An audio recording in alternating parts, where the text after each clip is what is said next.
maternjeg jezika, tribina crnogorski jezik u prošlosti i sadašnjosti u organizaciji Narodne biblioteke Radoslav Jumović i Fakultete za crnogorski jezik i književnost sa Cetinja.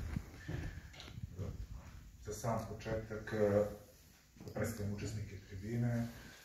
Sa nama su večeras Jelena Šušen, doktorantkinja i predavač na Fakultetu za crnogorski jezik i književnost, docent dr.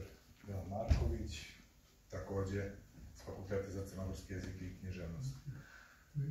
Počet ćemo, Jelena, od tebe. Pošto evo 2023. godine čini mi se da bijemo iste bitke koje su bili neki ljudi 60-ih, 70-ih godina prošlog vijeka. Kako objašnjavaš da nakon toliko decenija i dalje imamo možda ne isti, ali sličan problem kad je crnogorski jezik u pitanju? Nakon toliko protoka vremena čini mi se da se u svijesti onih koji negiraju jedan jezik nije mnogo toga promijenilo. Možda djeluje obeshrabrujuće, ali nije zapravo samo od 60-ih, 70-ih prošlog godina, nego od čak kraja 19. vijeka, kad smo imali recimo jednu polemiku, ona onako začetnična polemika vezana za crnogorski jezik, kad su Lazar Tomanović i Jovan Pavlović, Lazar Tomanović kao doktor pravnih nauka i crnogorac, i Jovan Pavlović koji je bio iz Vanjici, koji je bio urednik Crnogorke časopisa.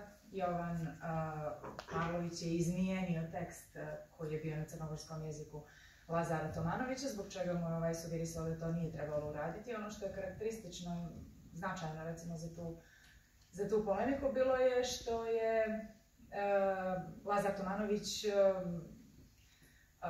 reagovao na to što je on pisao šijutr ili šijeme, i to mu je Jovan Pavlović ispravio. On je smatrao da treba uvesti š, latiničnu oznaku kakva je bila u poljskom jeziku, zapravo kakva je i danas u poljskom jeziku, uvesti u latinično pismo ili digram š u ćirilično pismo, što je Jovan Pavlović izmijenio i smatrao da to nije adekvatno u datim društvenim okolnostima. Pa smo poslije to je bilo 1884. godine. Pa početkom 20. vijeka imamo Đuro Špadijera koji piše gramatiku srpskog jezika za 3. i 4. razred osnovne škole i kaže, u nju uvodi neke karakteristike crnogorskog jezika koje nisu se javljale na okolnim teritorijama, zbog čega mu Mirko Mijušković, koji se tek vratio sa velike škole iz Beograda, sugeriše da to nije trebalo uraditi, već da je trebalo usvojiti i u školama predavati samo karakteristike to nekog zajedničkog jezičkog areala. Pa onda imamo Bogića Noveljića, koji 30. godina opet sugeriše kakva je situacija sa udžbenicima i kako se udžbenici donose iz Beograda i oni su dati srpskim jezikom, ekavicom, a to ugrožava naš izvorni jezički izraz, da bismo došli do te sjajne generacije koja je prije svega značajna zbog toga što prvi put, ovo su dosad bili pojedinačni istupi. Prvi put imamo jednu grupnu reakciju intelektualaca, kulturnih poslenika, i prije svega tu je značajna godina 1968. kad se organizuje skup crnogorska kultura zapravo i putevi njenog razvoja, na kojoj nekako, danas bi se to vjerojatno reklo na marginama, odnosno u okviru neke diskusije, Radoje Radojević iznosi stav da ako postoji crnogorska nacija, mora postojati i crnogorska kultura. Te iste godine Vojislav Prnikčević objavljuje svoj tekst u 2 nastavka o crnogorskim govorima u prednjegoševskoj književnosti. I to zaista jeste jedan začetak, onako, možda čak i institucionalni, iako tad nije, tad je bilo neformalno, ali odatle su krenule neki... Da, nastupali su kao grupa. Kao grupa su nastupali, njih je tu bilo naravno više i treba ih pomenuti, to su i braća Radojević, Danilo i Radoje, to je Vojislav Prnikčević, to je Milorad Stojović, Bilo ih je, kažem, više, ali značajno i Radoslav Ratković, naravno. Bilo ih je više, ali značajno je to što su oni kasnije u ovom našem, da kažem, baš savremenom trenutku također bili aktuelni i aktivni pri izradi pravopisa i standardizacije crnogorskog jezika. I ono što je, čini mi se, važno reći da su oni tih godina polemisali sa Rado Radojević je polemisao s Dobricom Ćosićem i mnogim drugim intelektualcima iz one Jugoslavije.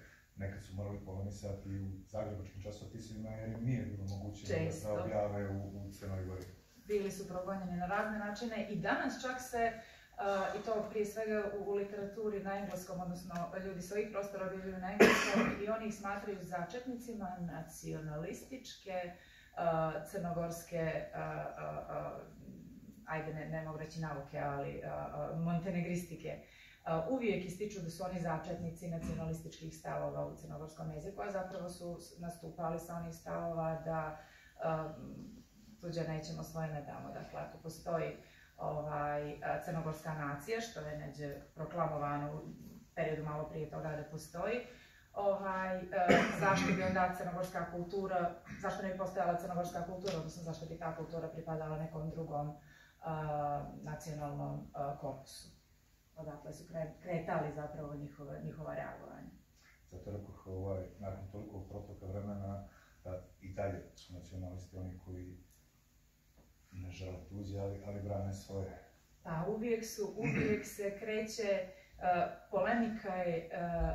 polemika je konstantna od kraja 19. vijeka do danas i mijenjaju se samo polemičari. Dakle, drugi su ljudi, iste su ideološke pozicije i na jednoj i na drugoj strani. S jedne strane, dakle, imamo ljude koji neki pristaju da se to zove crnogorski jezik, neki čak negiraju da postoji crnogorski jezik, a s druge strane imamo ljude koji smatraju ako već postoji crnogorski jezik, ajde da to bude ono kako mi inače govorimo, kako Crnogorci na čitavoj teritoriji Crne Gore govore.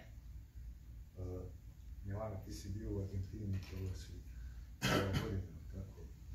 Dakle, crnogorski jezik se uči i u Argentini, jer danas me pitala jedna novinarka iz Gradskog radija, postoji li bojazan da crnogorski jezik može izumrijeti. Naravno da ne postoji jer crnogorski jezik nije tako malo. Govorimo o broju govornika, govori se u Argentini, u porodicama ljudi koji su treća ili četvrta generacija crnogorskih iseljenika. Tako je. Odkud u Argentini, odkud njihovo interesovanje za crnogorski jezik? To je interesovanje, vjerujem, nekako unutar porodično, da kažem, nekako se prenosilo generacijama između članova porodice, a onda kasnije i nekim inicijativama nekih ljudi odavde koji su radili neke dobre stvari tamo. Tu mislim na Bogdana Stojovića koji je jedan period proveo i kao ambasador Crne Gore u Argentini, otprilike i napravila, sistematizovalo to na neki način. Uglavnom, interesovanje i nekako inicijativa da se pokrene neki program učenja crnogorskog jezika u Južnoj Americi, prije svega u Argentini, je postojalo godinama. Međutim, nekako sa ove naše strane nikad nisu obezbiđene ni sredstva, ni logistika da bi se taj program i održao u onoj mjeri u kojoj su Crnogorci iz Argentine to zahtijevali i tražili. Tako da prve neke korake i kontakte smo ostvarili tako što je par studentkinja iz Argentine samo inicijativno došlo na fakultet za crnogorski jezik i književnost da izučava jezik, sa namjerom da izučava jezik. To je, koliko se ne varam, bilo 2016. godine i nekako poučeni tim iskustvom i naravno malo većom podrškom i razumijevanjem određenih ljudi koji su imali jednostavno moć da pokrenu stvari iz toga statusa quo, pokušalo se osmisliti jedan program, malo duži kurs crnogorskog jezika od 4 mjeseca u Latinskoj Americi. Naravno, kažem, inicijative, sve je to bilo motivisano prije svega željom ljudi iz Argentine da ostvare kontakt sa svojom matičnom zemljom i da izučavaju njenu kulturu, jezik i identitet. Tako da su nekolike organizacije Crnogoraca iz Argentine, prije svega iz Buenos Airesa, u saradnji sa ambasadom Crne Gore u Buenos Airesu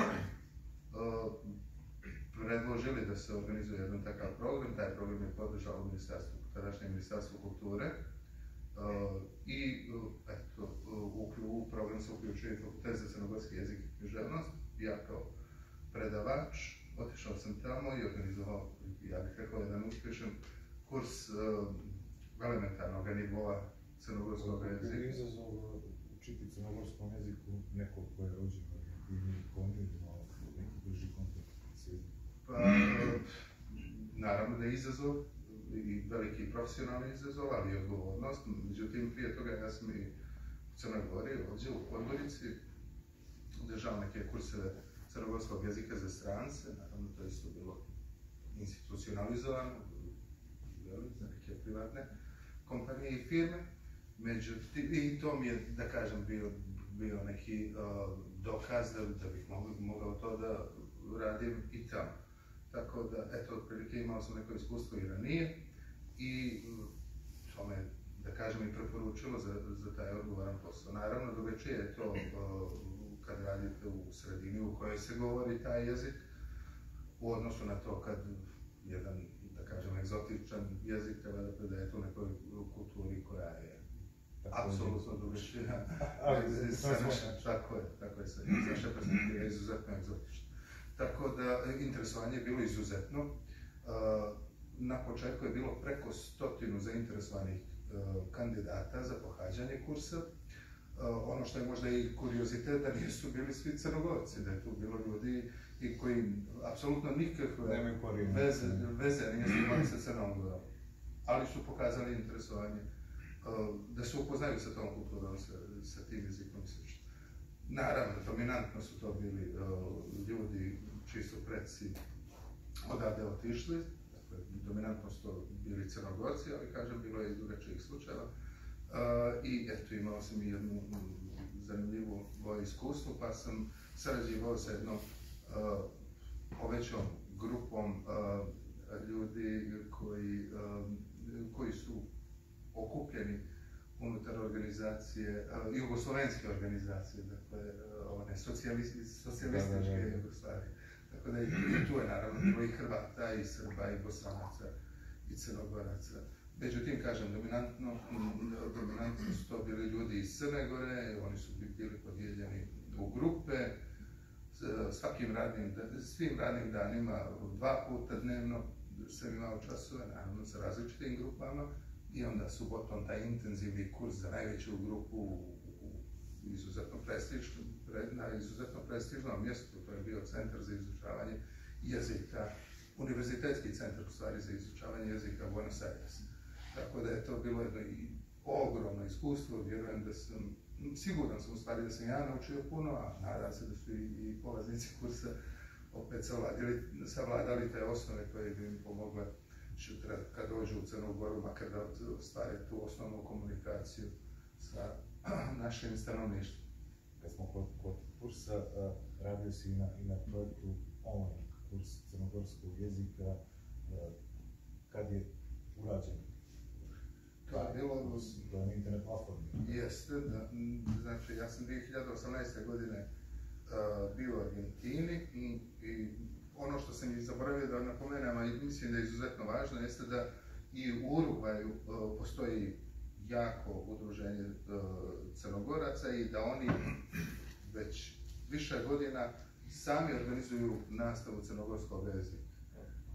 To su ljudi koji su druga, treća i četvrta generacija Crnogoraca i koji su sami savladali jezik.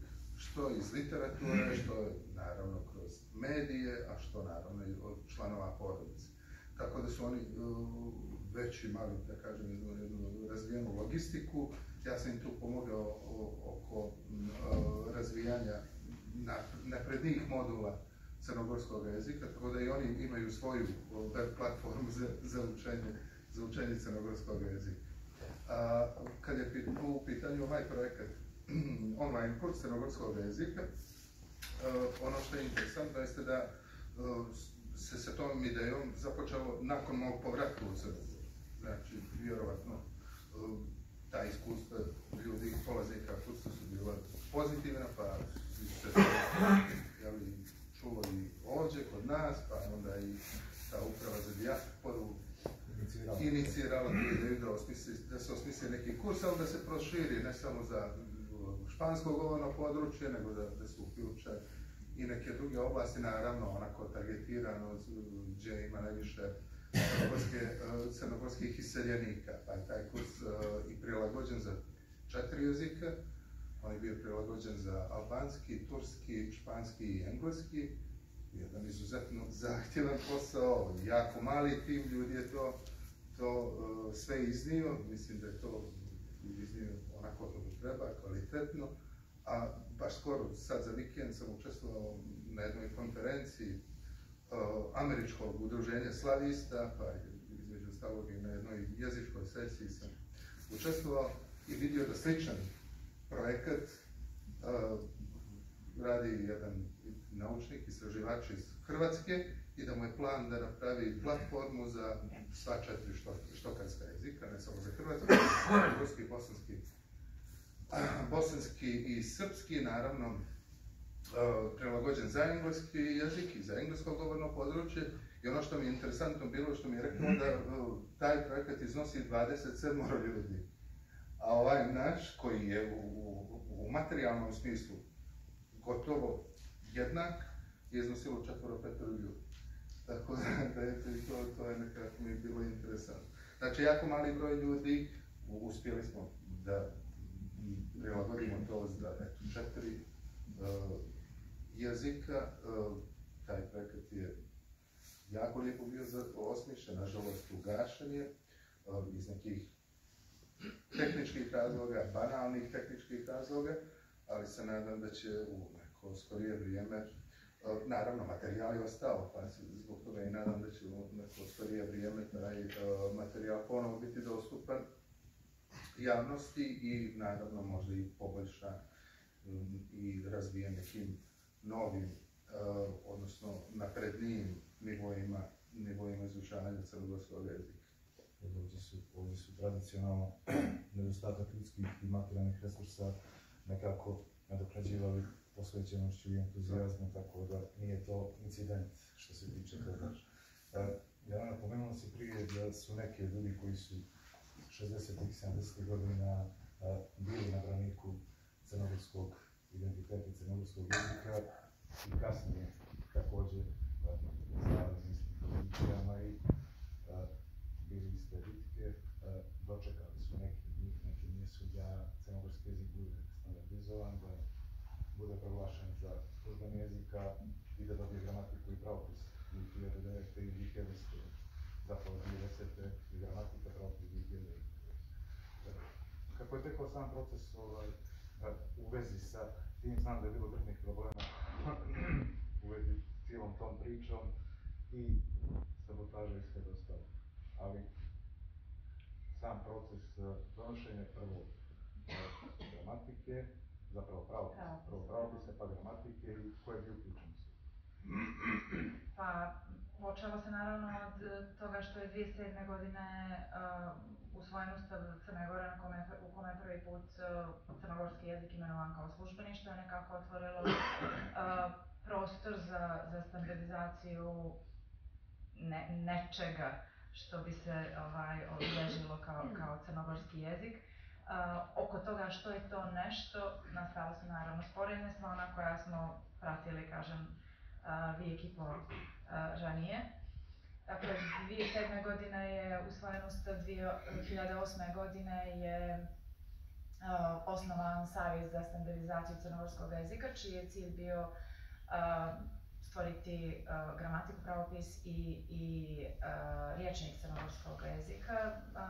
Prvo se radilo na pravopisu, iako nekako standardološka literatura i praksa zapravo uglavnom ide nekim drugim putem, pa je prvo trebalo gramatiku, a poslije toga iz gramatike da izađe pravopis.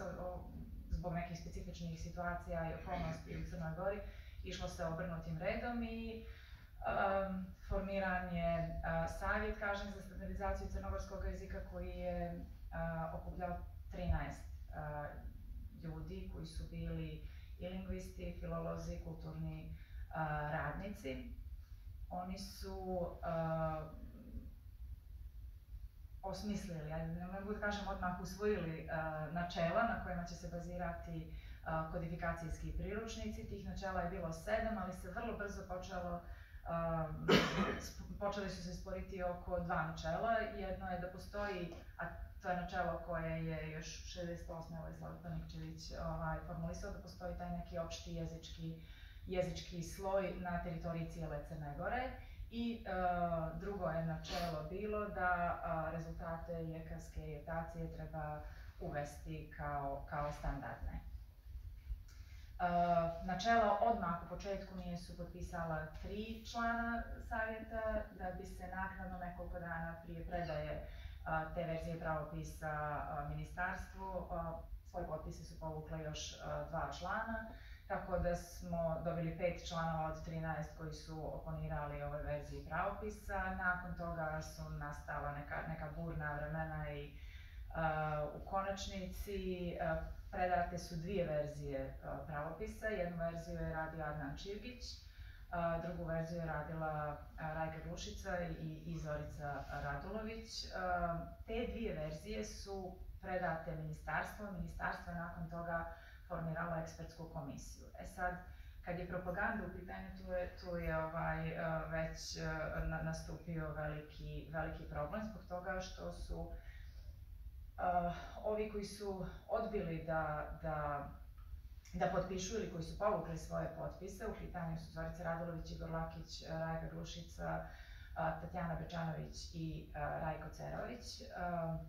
Oni su počeli sa propagandnim aktivnostima.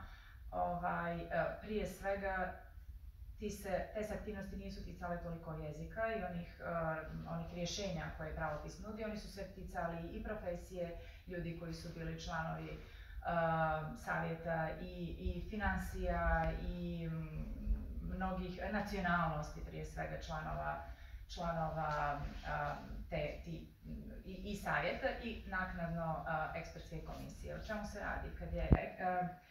Kako je buknuo taj požar u okviru savjeta za standardizaciju, ministarstvo je odlučilo da pozove 3 vanjska saradnika. Dakle, u pitanju su bili Josip Silić iz Zagreba, profesor emeritus i vodeći hrvatski standardolog.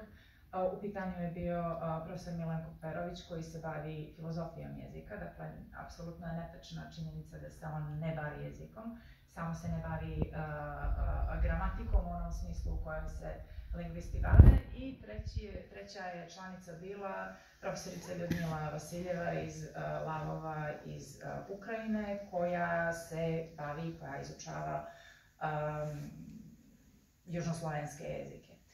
Sad, šta je srž problema bio i zašto je tu jaka bila negativna propaganda? Oni su naime predstavili to kako to da crnogorski jezik, kako to da pravopis crnogorskog jezika donose ljudi koji nisu izvorni govornici crnogorskog jezika, a istovremeno su držali pozicije da crnogorski jezik zapravo kao neki različiti jezik ne postoji, već je to jedan zajednički jezik, što neđe jeste tačno jer je u pitanju jedan zajednički štokavski sistem iz kojega su izašlo 4 standarda, bosanski azbučnim redom, bosanski, šta je dalje po azbuci, bosanski, crnogorski, srpski i hrvatski, nije to ti redom azbučno, ali zanemarit ćete. To su 4 dakle standarda koja su izašle iz jednog sistema koji se zove štokavski sistem. Sad, ako su ova 3 dvoje lingvista zapravo i profesor filozofije jezika između ostalog, ako su se oni bavili zajedničkim jezikom, zašto onda je problematično da oni na osnovu dvije verzije pravopisa koje su predali crnogorski filolozi i lingvisti. Zašto je problem da oni izdvoje što bi to moglo biti srž i suština samostalnog crnogorskog jezika? Dakle, ta priča je iskonstruisana, ta priča zapravo ne pije vodu, što bi se reklo. Usvojen je pravopis 2009. godine, 2010. godine je izašlo drugo izdanje jer je u prvom bilo brojnih što tehničkih, što nekih drugih propusta. Iste godine je usvojena i 2010. je usvojena i gramatika crnogorskog jezika koju su izradili Adnan Čirgić, dio za fonologiju, Josip Silić, dio morfološki i Ivo Branjković koji je radio sintaksu. Josip Silić i Ivo Branjković su imali svoju gramatiku za visoka učilišta, gramatiku hrvatskog jezika i dijelovi te gramatike su poslužili za izradu gramatike crnogorskog jezika, s tim što one razlike koje dakle, postoje, nešto što postoji u hrvatskom jeziku i nešto čega nema u crnogorskom, to je naravno prilagođavano i mijenjano.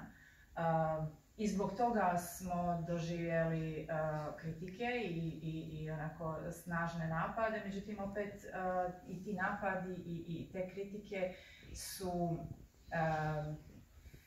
nekako mi se čini promašili metu, da nisu imali jako podršku prije svega Vijesti kao koncerna kojemu je odgovarala ta priča. Mislim da niko iz slavističkog svijeta tu logiku koju su oni promovisali ne bi prihvatio, jer bukvalno se zasnivalo na tom ako je to zajednički jezik, kako to da ne može bude.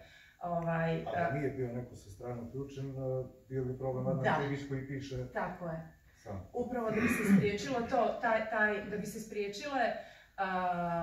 se spriječila ta propaganda da je krenulo se u tom smjeru. Bilo da je u pitanju jedan nacionalistički pravopis koji teži separaciji crnogorskog društva i govornika crnogorskog jezika u odnosu na okolne štokavske jezike. Da bi se to spriječilo, uvedena je jedna grupa ljudi koji su sa strane i koji se ni na koji način ne mogu nazvati nacionalistima zbog toga što oni naravno nisu Crnogorci. Koji su neupitni autoriteti u svijetu. To je posebna priča, ali recimo ni to nije ometalo Rajku Rušicu, da imenujem, da u svojoj knjizi koju je objavila Biblioteka 20. vek pod nazivom Crnogorski jezik i nacionalizam, prozove toliko Hrvata, bukvalno tu je konstrukciju upotrijebila, toliko Hrvata što su bili spremni za dom crnogorski, za financijska velika sredstva da se uključe u standardizaciju crnogorskog jezika. Tako da i oni su, eto i čak ako su pomagali crnogorsku standardizaciju, oni su i dalje uspjeli da ih promovišu kao nacionalista nekoga tipa. Dobro, to je mantra koja se čini mi se u kontinuitetu plasira, sad nećemo, trebalo bi nam više vremena, ali znamo koje sve priručnike recenzirala Rajka Rušica i tako dalje. Pomenuo si da neđe tačno da crnogorski jezik jeste izašao iz jednog zajedničkog sistema i u tom značenju može biti da je to dio zajedničkog jezika. Ali 2017. se pojavila jedna famozna deklaracija o zajedničkom jeziku na koju su u početku i neki ljudi koji su kasnije odustali od nje našli iz razloga što je plasirana na taj način da je to deklaracija koja ima za cilj da pomiri, da stane na kraj nacionalizmu, a čini mi se da je jedna mnogo perfidnija namjera iza nje. Jeste. Tu se slažem prije svega što lingvistički gledano ta deklaracija nije donijela ništa novo. Prvo, u pitanju je deklaracija koja ne može biti lingvistički akt, deklaracija svaka je neka pravnog ili prije svega političkog akta, Tako da i ova deklaracija o zajedničkom jeziku je bila politički, a ne lingvistički akt. S druge strane, ona govori o tome da je u pitanju jedan policentrični jezik koji je neimenovan, ali neđe u pozadini leži ime srpsko-hrvatski jezik. Ono sa čemu bismo se svi ko promišlja o jeziku, a i zapravo i ko ne zna ništa o jeziku, mogli složiti jeste da zaista postoji taj jedan zajednički jezik, ali ako tom zajedničkom jeziku damo ime kako mu je dato Novosadskim sporazumom srpsko-hrvatski jezik, mi smo zapravo isključili sve govornike crnogorskog jezika iz toga jezika, iz bića toga jezika. Tako da ono što su oni, i zbog čega je problematična ta deklaracija, što su oni učinjeli jeste da su oni svjesno i namjerno zanemarivali određene sociolingvističke činjenice. Recimo, ako su oni naveli da ako engleski jezik kojem je domovina Engleska, odnosno Velika Britanija, ako se engleski jezik može govoriti i u Americi, i u Australiji, i u drugim dijelovima svijeta, a da ne mijenja svoje ime, nego i dalje se označava kao engleski jezik, zašto to ne bi mogli i mi tako raditi? To je opšte mjesto argumenta. Jeste, to je opšte mjesto argumentacije, pri čemu postoji i druga argumentacija. Pomenuli su oni tu i španski i njemački i tako dalje, možemo mi zanemariti u potpunosti na koji način su ti jezici došli na te teritorije i kako su zapravo kolonizacijom uništeni oni narodi domicilni koji su naseljavali te teritorije, ali sve to na jednu stranu, na drugoj strani je činjenica da su oni svjesno, jer su kao lingvisti koji su to kreirali morali znati za te primjere, da imamo identične situacije, da se jezik koji je vrlo blizak, dakle da se jezički varijeteti koji su vrlo bliski nazivaju različitim nacionalnim imenima. Prije svega u Evropi nam je bliska situacija sa skandinavskim jezicima, gdje imamo norveški, danski i švedski koji su međusobno posve razumljivi, ali s obzirom na određene istorijske okolnosti, društvene, istorijske i ratove koji su među tim državama vođeni, svaka država ima svoj standard koji zove svojim imenom. Norveška čak ima 2 standarda. I to nije ni samo u Evropi, tih primjera imamo indonezijski, malajski, imamo farsi, jezik u Iranu i u Afganistanu isto imaju dva različita imena, ali nama, iako teritorijalno možda i najdalje od ovih, najbliži primjer Indije i Pakistana,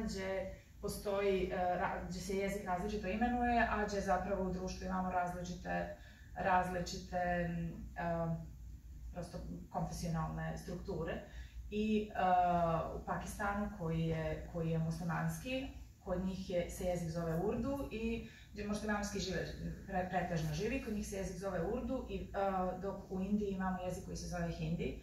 I ta dva jezika su vrlo bliska, ali ono što je pri odvajanju, dakle kad su prije svega ime promijenili, došlo je kasnije do razlike u razvoju tih jezika, tako da jezik Urdu sve više gaji njeguje orijentalizme, a jezik Indijaca u Indiji je bliži, naravno, sanskritu.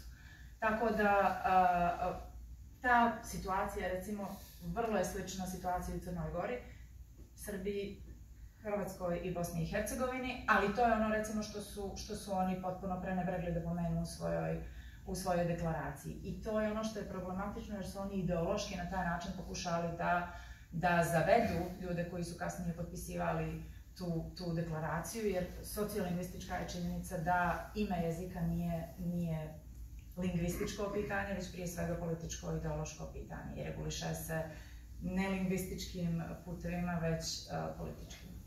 Ono što je ključno, čini se da ta deklaracija nije proizvela ama baš nikakav efekt kako su oni priželjkivali.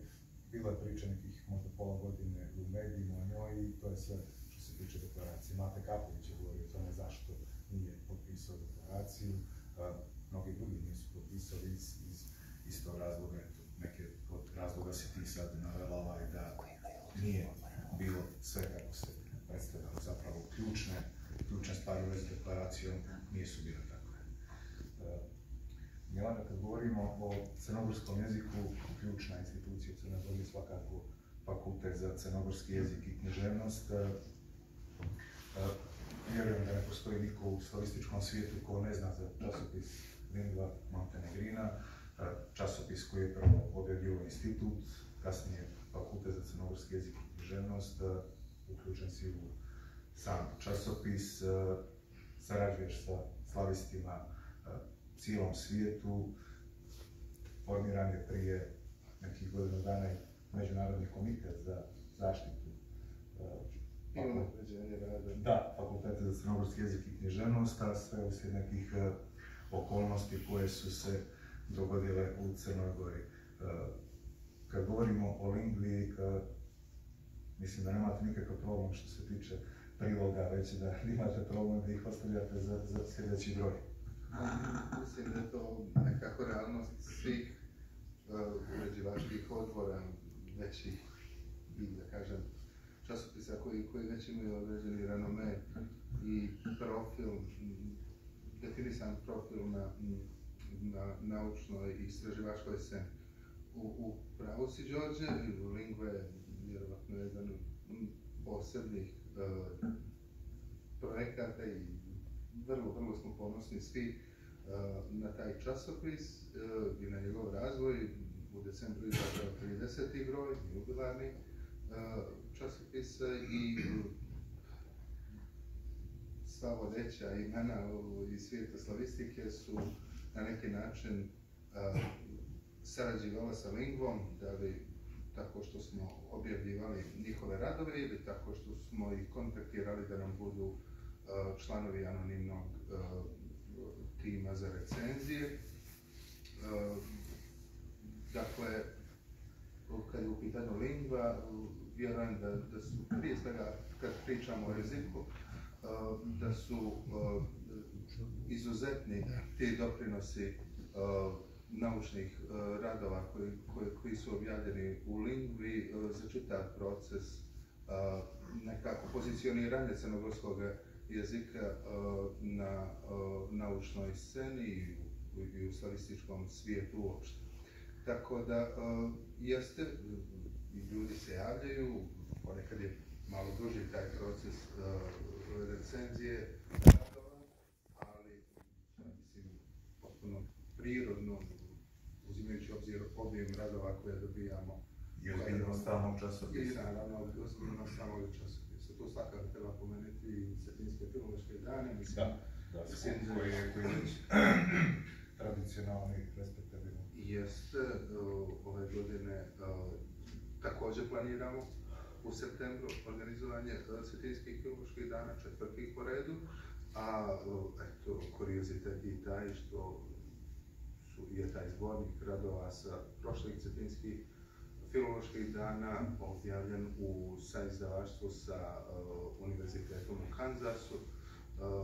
Dakle, vodeći slavisti iz čitavog svijeta, svih kontinenata učestvuju, razmjenjuju mišljenje, jer suština nauke je upravo, da kažem, ta inkluzivnost i dijalog, rasprava.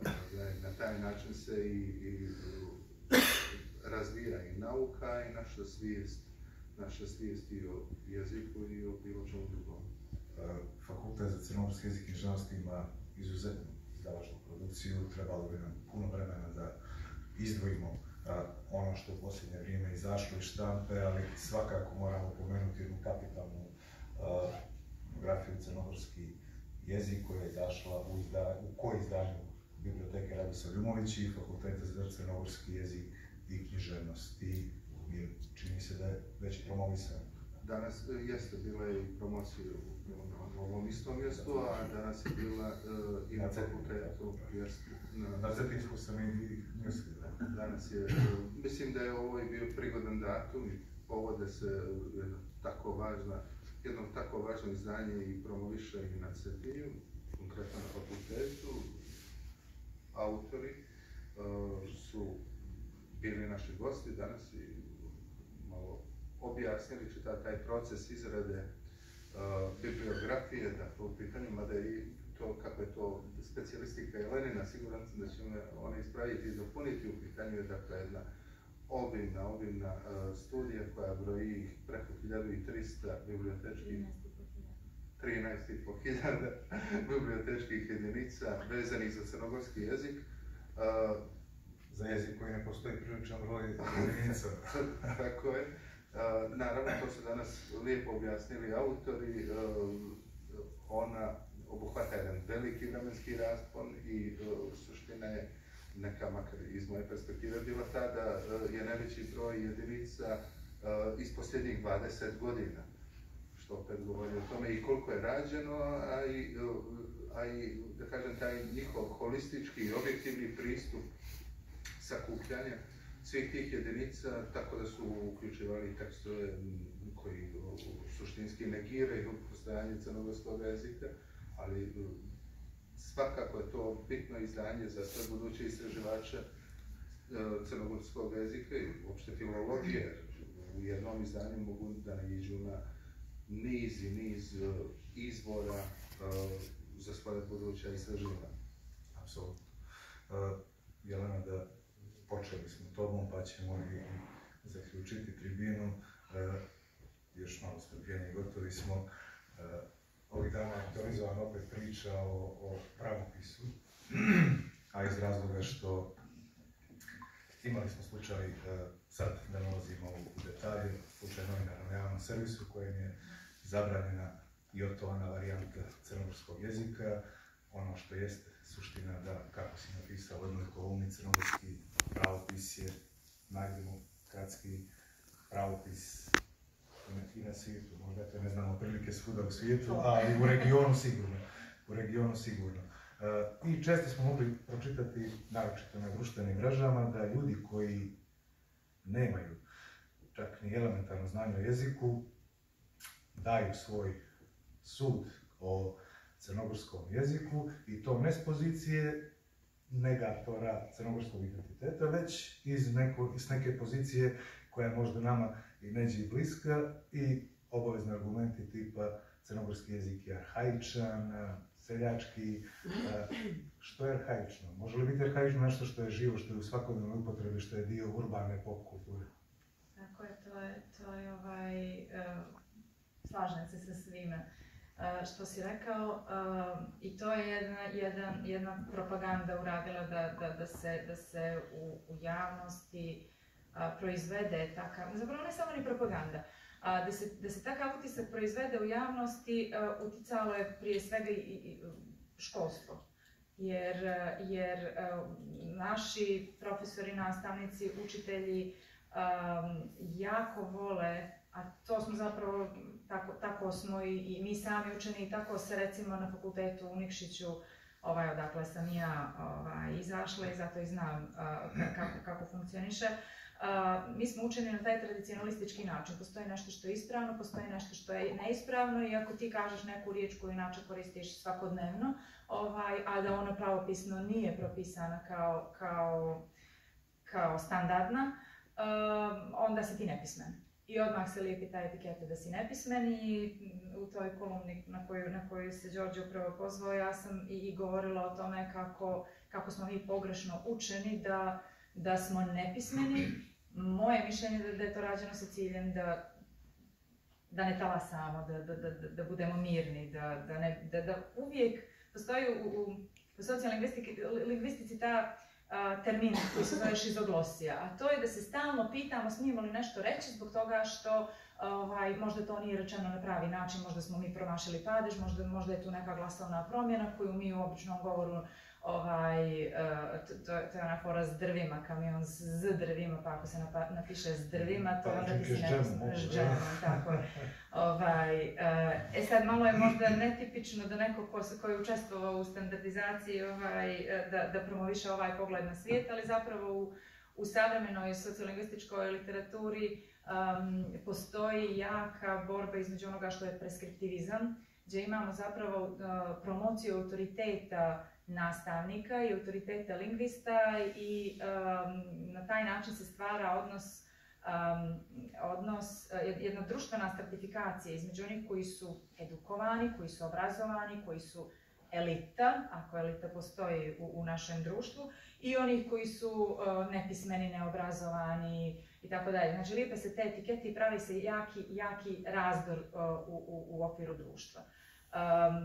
Zbog toga se mora reći, a to je ono što je i naslov knjige Mata Kapovića i njegove dva koautora, Ante Starčevića i Dalibor Kesarić.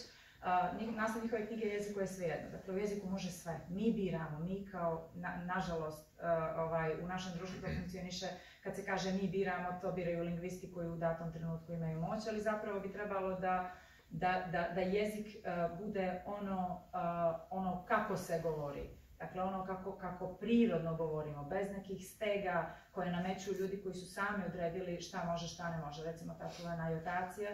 Dakle, lingvisti su odredili da može ljeto, može njegujem ili njegar, ali s druge strane ne može šeđeti i ne može neđelje.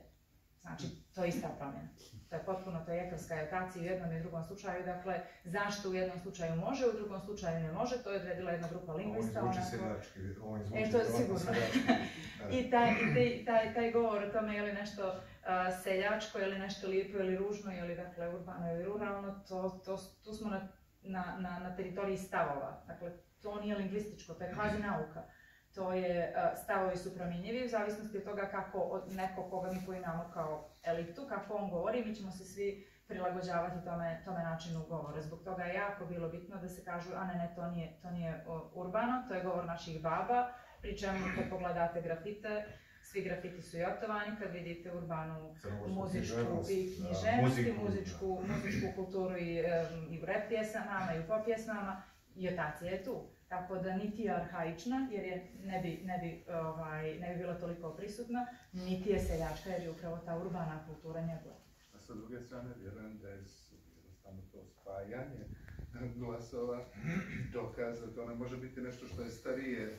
Da, to je jedna čiri smo pisali u jednoj kolumni, da to što oni zovu arhaičnim je mlađe od onoga na što se pozivaju. Da je nastalo kasnije, tako da i tom nekom njihovom logikom nikako ne može biti arhaizama. I često se karikira i možda se laže o tom famoznom pravopisu crnogorskog jezika, da baš u njemu je sve dozvoljeno, što nije tačno. Taj pravopis se ne razlikuje, osim nekim specifikumima crnogorskog jezika od pravopisa u regionu, kada govorimo o pravopisnim pravilima. Dakle, tu nije otkrivena Amerika.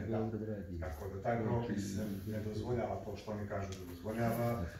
Jednostavno ljudi nisu uzeli pravopis u ruke, ali su vrlo spremni da pomišljaju. I još jedna propagandna aktivnost je tu bila onako jako iskusno provučena. Ako pogledamo, zapravo većina ne može pogledati, ali pošto sam učestvovala u radu sa članovima ekspertske komisije, gledala sam verziju pravopisa koju je radila Rajka Glušica. Ona je također predlagala uvođenje jekavske jotacije u određenim primjerima koji nisu obrazloženi zašto i kako, i predlagala je uvođenje š u azbuku i abecedu, tako da sve naknadno je zapravo neka vrsta naknade pameti, odnosno promjene ideološke pozicije, jer nije uspjela da izvuče svoj pravopis da bude... Apsolutno, jasno su i namjeri i motivi.